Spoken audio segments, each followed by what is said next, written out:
Haleluya, inilah hari yang dijadikan Tuhan. Marilah kita bersorak-sorai dan bersukacita dalam mendengar firman-Nya. Hari ini, Kamis 10 Juli 2025. Saudara-saudara, para pendengar Renungan Oasis Fajar, mari kita berdoa. Terima kasih ya Allah, sebab Engkau selalu hadir dalam kehidupan kami. Ketika kami mengalami keadaan-keadaan lemah, Engkau tidak pernah membiarkan kami. Untuk itu, berbicaralah melalui firman-Mu. Kami siap mendengar. Demi nama Tuhan Yesus Kristus, kami berdoa. Amin.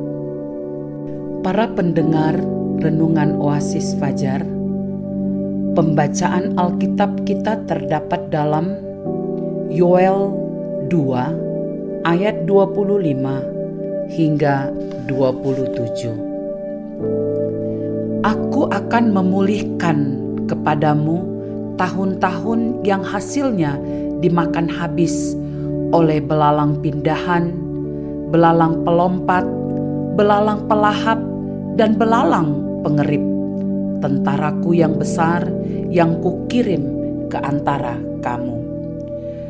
Maka kamu akan makan banyak-banyak dan menjadi kenyang, dan kamu akan memuji-muji nama Tuhan Allahmu yang telah memperlakukan kamu dengan ajaib, dan umatku tidak akan menjadi malu lagi untuk selama-lamanya. Kamu akan mengetahui bahwa Aku ini ada di antara orang Israel, dan bahwa Aku ini, Tuhan, adalah Allahmu, dan tidak ada yang lain, dan umatku tidak akan menjadi malu lagi untuk selama-lamanya. Judul Renungan Oasis Fajar kita hari ini, Allah tetap hadir. Ayat penekanan pada ayat 27 berkata, kamu akan mengetahui bahwa Aku ini ada di antara orang Israel, dan bahwa Aku ini, Tuhan, adalah Allahmu, dan tidak ada yang lain, dan umatku tidak akan menjadi malu lagi untuk selama-lamanya. Pernahkah saudara mengalami kegagalan, usaha yang hancur? Pada zaman Nabi Yoel terjadi kegagalan usaha pertanian bangsa Israel. Peristiwa tulah yang memakan habis hasil pertanian telah membuat mereka bertobat dengan sungguh-sungguh. Tuhan melihat perkabungan dan pertobatan mereka, dan akhirnya Tuhan memutarbalikkan hukumannya dan mencurahkan berkat-Nya. Tuhan mendengar doa yang dipanjatkan dengan penuh kerendahan hati disertai pertobatan. Doa mereka dijawab Tuhan. Ada janji Tuhan yang mereka peroleh setelah bertobat. Pertama, Tuhan ada di tengah orang Israel. Dalam keadaan kegagalan yang mereka alami, sesungguhnya Tuhan ada di tengah-tengah umat-Nya. Dan pada saat mereka dipulihkan dari keadaan yang buruk, Tuhan tetap ada di antara mereka. Tuhan membuktikan bahwa Ia adalah Tuhan yang Maha Hadir. Kehadiran Tuhan tidak dapat dibatasi oleh ruang dan waktu. Begitu juga sekarang ini, Tuhan sanggup hadir dalam kehidupan kita.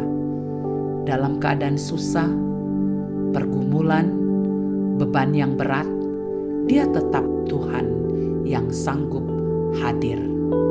Kedua, Tuhan adalah Allah dan tidak ada yang lain. Di luar Tuhan tidak ada kuasa yang dapat memberikan pertolongan dengan sempurna.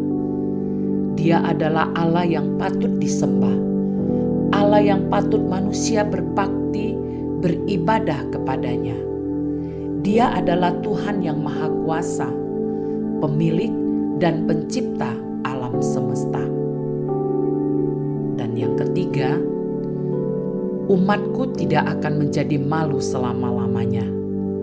Tuhan sanggup membalikkan keadaan manusia.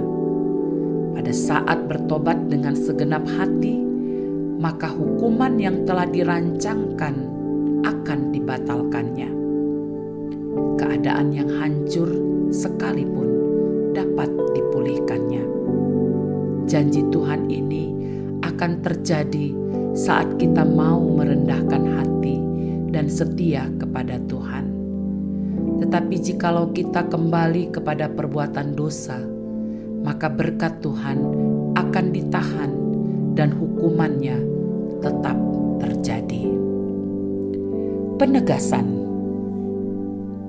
Pertobatan yang dilakukan dengan segenap hati akan memulihkan keadaan kita. Saudara-saudaraku yang dikasihi dan diberkati Tuhan, mari kita berdoa. Tuhan Yesus, terima kasih atas belas kasihan dan kemurahan-Mu bagi kami. Pakailah kehidupan kami seturut kehendak-Mu. Baharui hati kami senantiasa dengan Roh-Mu. Dalam nama Tuhan Yesus. Amin.